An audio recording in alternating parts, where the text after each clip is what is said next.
Hello everybody, welcome back. Today as well we have got you another video. In this video I'll show you how you can upload videos on YouTube from iPhone.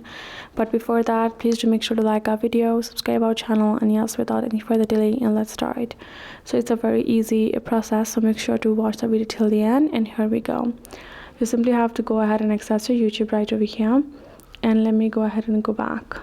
So you will be here in the home section, right? And from there, if you would like to simply upload a video, you have to simply go ahead, tap on the plus. As soon as you tap on the plus, even if you have Android or an iOS, it doesn't matter. It will simply access your video files or the camera video files of yours, right?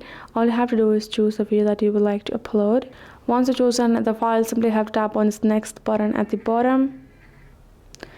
Once tap on the next, this is how the interface is going to look like. You can see you can check out and add the sound. You can add any of the other features from over here. You can choose and edit. Then tap on next. It will start processing, and now it is simply over here when I can post it. I can simply add a caption. I can add the visibility and everything, and then tap on upload short, and the video will be uploaded. That's how easy it is to upload. Hope this video helped. Thank you so much for watching. I'll see you guys in our next video.